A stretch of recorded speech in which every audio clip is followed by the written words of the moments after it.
Hi, this is Angel from AngelSkyeTV on Psychics Talk. I have Kelliena with me and Annie, how do you say your last name? Tulloch. Tulloch. Today we're going to be talking about Reiki. Reiki. What to look for in a master, what you should look for in experience. And Annie is a very respected Reiki Master and teacher. Thank you. And then I'm a retired Reiki Master teacher. I am technically a Reiki Master, but I don't practice. I train. I use it to train, but not practice. So today we wanted to talk about the different ways you can acquire Reiki. You were talking earlier before we started shooting about an online experience you had. Would you like to elaborate? Yes. I belong to an association called the HEM, and through there we talked about Internet Reiki, and we were kind of judging it before experiencing it. So I decided to go online and sign up for an online Reiki course. This is level 1, 2, 3, your masters, and animal Reiki. So I paid for the course myself, and they said sit still for half an hour, give me a time. We will then attune you for all of them at the same time. So I thought, okay. So I was going to, Wow. and I thought, no, yeah, this is good. It's time saving. So I said, okay, I'll say that I couldn't so that I can see what they do. So I said, no, I couldn't sit still. I couldn't be there. Can we reschedule? They said, yeah, sure, send us a time. So I did. And I sat there for a half an hour, just like they said, with my eyes closed. When I did that, I felt nothing. No connection, nobody in my energy, nothing. So I can only imagine what a new person would feel.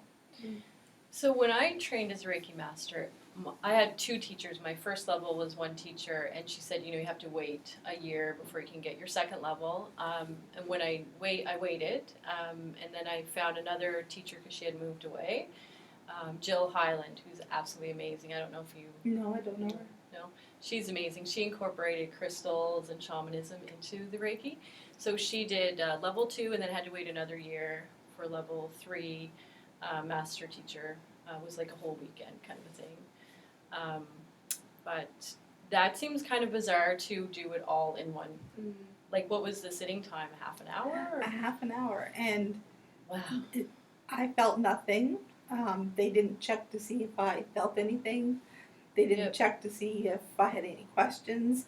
They didn't tell me that there may be, any kind of purging in my energy field or in my physical body. They didn't say anything.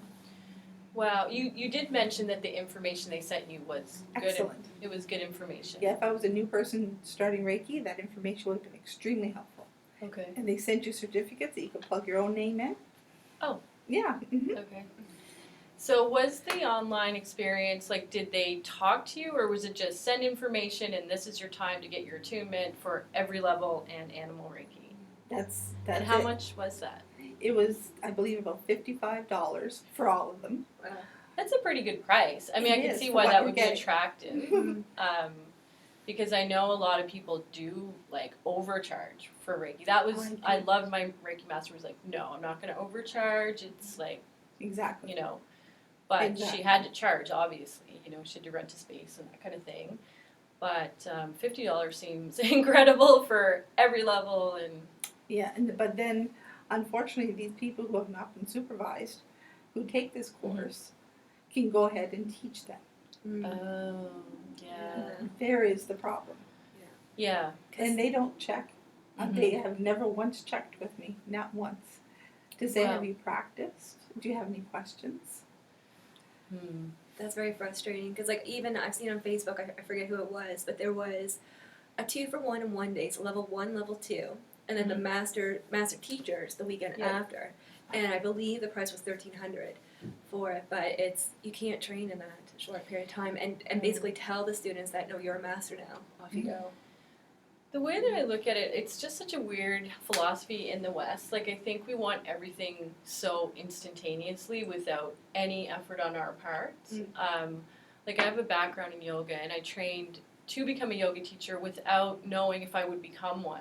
Even though I paid, like, I don't know, a whole lot of money, there wasn't a guarantee that I would become a yoga teacher. I had to prove that. Like, there's a difference here where it's like, I paid for it, it's mine. That's right. Like, this sense of entitlement, you know. I did this, I paid for it, now I own it, but without any effort or like actual Or respect. grit For to what do you're the learning. work. Yeah. It's like, this belongs to me, I don't need to do anything to get it. Yeah. And all three of us are teachers, so when we have students that come to us that have had either the internet training or the short periods, short periods of training, it shows in the student they can't do it. They can't, but they think they're doing it, and that's a disservice to them. And they Yeah. also feel very, like I host a healing share. It's free, once a month in our common room in our building. And I anybody who has taken any kind of healing, not just Reiki, can come and join in. I find that a lot of level 1 Reiki people that haven't used it because they're not comfortable with it, because they've had such a shortened lesson in level 1 and no time to practice, they come and they're so unfamiliar with everything that they feel out of place. And so it's a great way to find out that everyone does things differently, but to start feeling the energy and understanding it and asking questions that obviously they didn't have a chance to do when they got trained. With that. My Reiki master, the late Sheila Earl, when I did my level 1, I would go to her place and we trained for like the whole weekend just for one level, and then we had I think 2 or 3 follow-ups where we had to train, and she would test me before I would get my level 2. She was like, okay, are you doing the work? And she would tell by Well, you what's really amazing. can. Yeah, you can. And I was really young, I was only like 20, 21, so she put me through the grill and she told me like flat out, no, you're not ready for level 2. So I had to wait a year, I think it was a year and a half before I was ready to get level 2. I personally like that approach. I think that if you're really dedicated to what you say you are, then you're going to do anything to get to the next level. And that might take a couple of years. It might, but like to just expect it, I find that really difficult. Yeah, for me. within Like weeks, to, it's just ridiculous. Yeah. yeah. Like I teach an angel card reading class, and it's just a workshop just to get people familiar with the angel cards. And so many students are like, "Okay, am I an angel card reader now?" And I'm like, "No, like this is a 2-hour class. Like you have to actually. I'm not going to sign my name on a certificate saying you are now a reader when you just took a 2-hour It's an workshop. introductory. Yeah, like I'm just giving you an idea of like a taste of it, but you actually have to do hours and work for that and prove that anybody that comes to you, you're going to actually know what you're doing and not harm them, because you can potentially harm people if you really don't know what the heck you're doing. Or how you present the information. Yes. Yeah. Exactly. That's a big part. And that's the same with Reiki. Yeah. One reason why I teach it is because so many people don't know what energy healing is. And when you start at fairs, when you say, come, I'll give you a session for 10, 15 minutes, people get on the bed, they don't know what they're doing. I know the first Reiki session I got, they opened up my chakras. I didn't know what a chakra was. Yes. They opened up my chakras and they did something, and she said, oh, you have something wrong with your heart chakra. I'm going to leave it open. I went, okay, great. Oh my gosh, I was like crying my eyes out because people aren't giving other people more information because they're not being taught to do that. Right. And that's potentially dangerous, to just open someone's heart chakra. They might not even be ready for that, and then they don't even know what that means. Go out and just like have a breakdown or whatever. Yeah. It's being irresponsible, I think. It really is. Because my Reiki master, Sheila, she was like, she warned me. She was like, you're going to purge. It could be physical, like a flu-like symptoms. Like you're going to release this. Oh, I was prepared, and I did the next day. Yeah, same thing. That's why they said you need a year and you should be journaling, like what your experiences are, any new things that are happening, like just to sort of become self-reflective so that you can keep evolving. And now, one thing that with the AHEM is we had to research what a lot of people are doing. So what is AHEM? AHEM is the Atlantic Association of Energetic Healing Modalities. Atlantic Association of Energetic Healing Modalities. Yeah, that's why we call it AHEM. That's good. But we had to do a lot of research about what people are doing around the province, especially. What are they charging? Yep. What are they using for criteria to teach? All levels. What are the spaces in between? What are the requirements for cleansing and all that? Because not everyone does the same thing. No. So we had to kind of find the middle road. So we do have like 6 months between level 1 and level 2. 3 months between level 2 and level 3. And some people cut up their 3 and their teachers.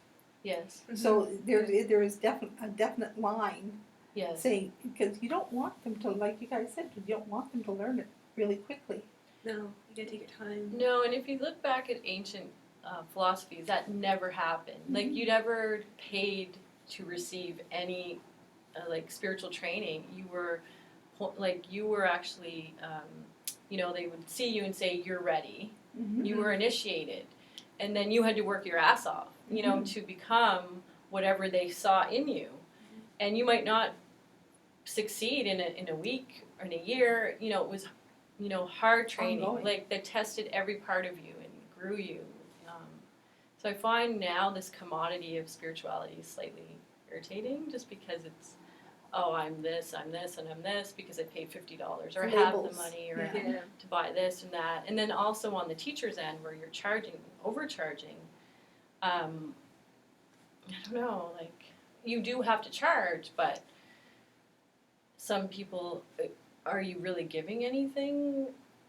It's if you're charging, back it up. That's Yeah, don't just give them a piece of paper and say see ya, like, yeah, because that's Yeah. I think a lot is happening. The people that we talk about, like internet Reiki, or that have had Reiki training that is so quick that they really don't get to learn it. mm-hmm. That's why I know a few of us that I know that are Reiki teachers. We're out there on our websites and stuff offering, Mm-hmm. if you have already level 1, level 2, level 3 from somebody else, Mm-hmm. you can take it from me, retake it for like Yep. $50 or $75. Yep. So that means that you don't have to pay $150, $200 again.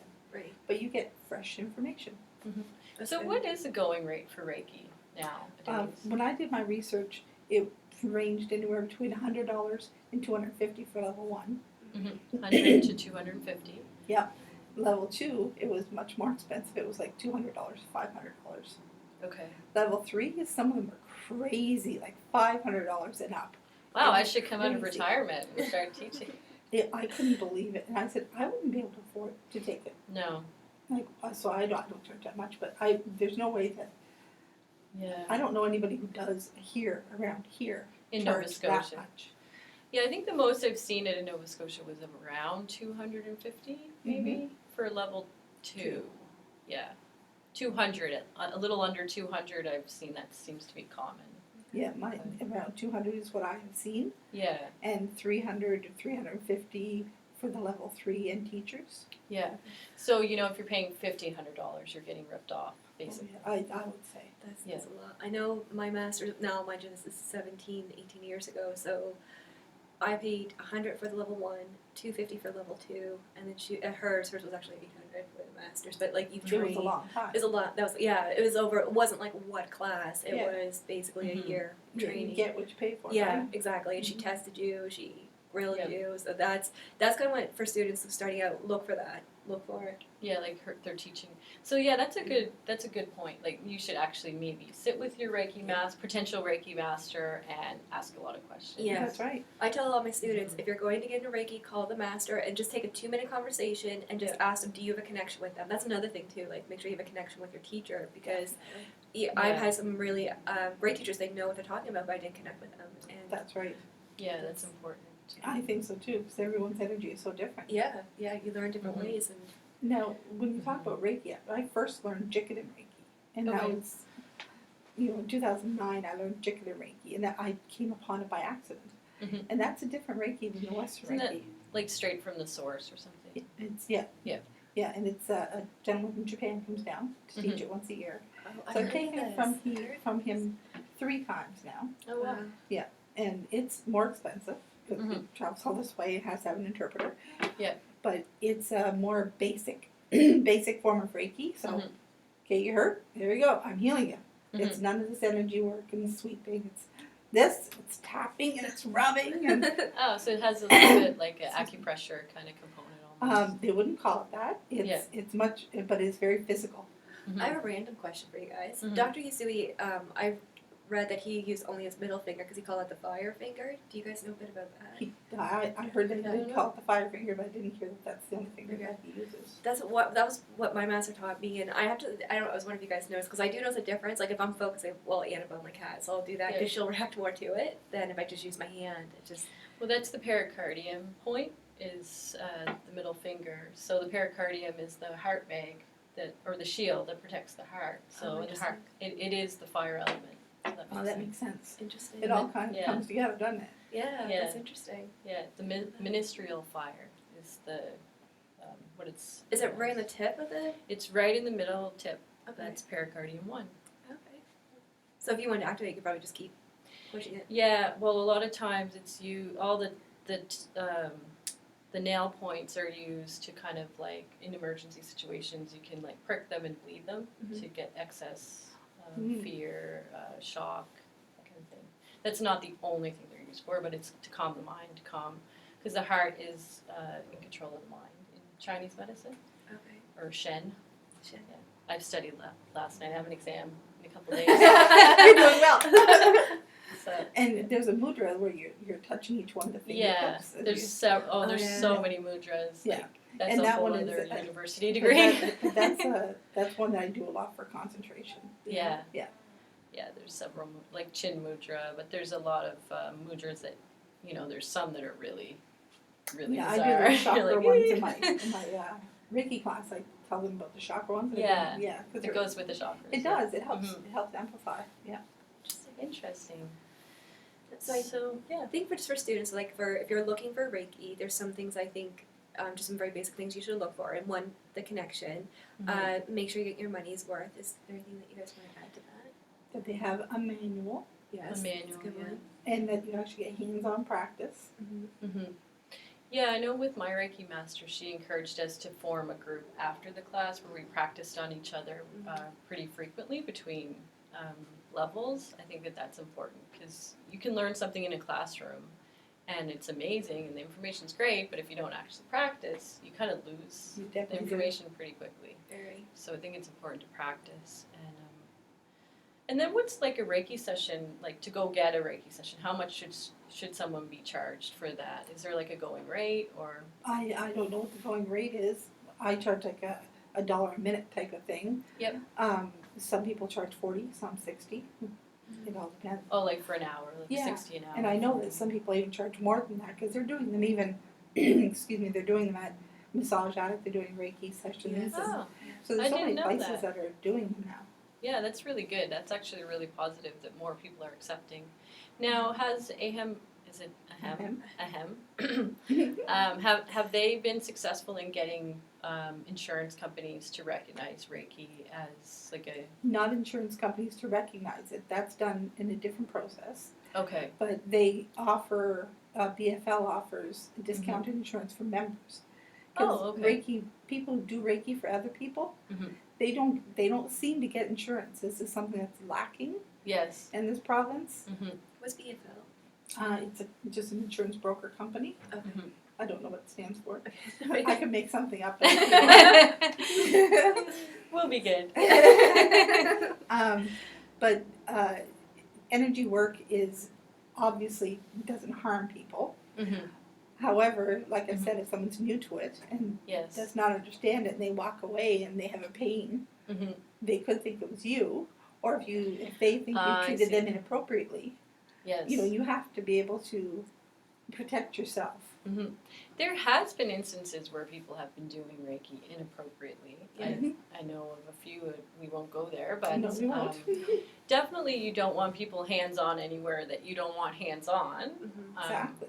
Because when you're on the table, you are more vulnerable. But Definitely. it's still common sense. Like it's a professional practice. You shouldn't have your hands on places that. Just like you shouldn't be Just like in a massage. unclothed during No. a Reiki session, but Yeah. the pictures show you are. The images Ah. online. Yes. Some people do say if you want to take your clothes off, it's up to you. If they're more comfortable. If they're I more suppose. comfortable, but you don't have to because it's not supposed to be hands-on, Mm. except for the. The Jikana Reiki is, and I teach, Mhm. like even when you look at the basic Yusui, it's hands-on. Those hand Okay. positions are hands-on. Mhm. But that's why you need to include your intuitive side. Yes. So if you feel energy better hands-off, then yes. do hands-off. Do hands off, but definitely not hands on the private parts. Or Definitely any- not. No. And explaining that to the client is part of the whole Mhm. training, which I didn't get when I signed up for the internet. Yes. So you would advise absolutely no against internet because it's I would. counterintuitive where it's like you're supposed to be learning how to practice. You can't really do that over the internet. I don't think. And you can't be supervised because there's a difference them calling saying how you doing And or if I'm watching you and saying, how does that feel? I'm looking at your face when I'm asking you that. Yeah. You know, if I'm saying close your eyes and feel the Yep. energy, open your eyes and feel the energy. Even the attunement, like how could they do the attunement without actually being? Well, that part, I'm of two minds, really. I know, because you can send energy. That you're taught that in Reiki. Yes. So I get how they can get away with that, but then Yeah, but a friend of mine had Reiki teaching done online. He's someone who didn't feel energy at all, and he did chicken Reiki with me actually in one of the sessions. He didn't feel any of the energy. He did this internet Reiki, and he got an attunement, and since then he's felt energy. Really? Oh, so it's that's kind why of I'm like two minds. Yeah, that's interesting. huh. The other part I just want to add to that is I think that's really important because I was always taught you have to have permission before you even begin Reiki, and that's I think that's because a lot of people will just say, oh, I'm going to send you energy, forgetting to say ask permission. Like you say, are you okay if I send energy? Because my master was adamant about that. Same as mine, yeah. You can send love all you want. Yeah, love. But yeah, you shouldn't send healing unless you Get permission. of any sort, I think. Yeah, I agree. I do think sometimes people get confused that they take that kind of, I know what you need. Yeah, that's when the ego gets in the way. Yeah. And they don't understand that narrows that connection you have with that Reiki source. You know, Awesome. Is there anything else you'd like to add, guys? Or? You should. The only thing I would say with Reiki, if you decide to train in Reiki, you should feel good. That's your gauge. If you feel good, then that's what you trust with that. But if you feel drained or you feel something's not right, pay attention to that. And understand that Reiki goes one way. So if you do feel something coming back to you, then you're allowing it to come to you. You're not sending Reiki. You're doing something else. You're not sending Reiki. You know, Reiki is a one-way trip. That's a good point. That's a really good point. Awesome. Well, thanks for coming on. Thank you. Today. Thank you. It was fun. Good. Awesome.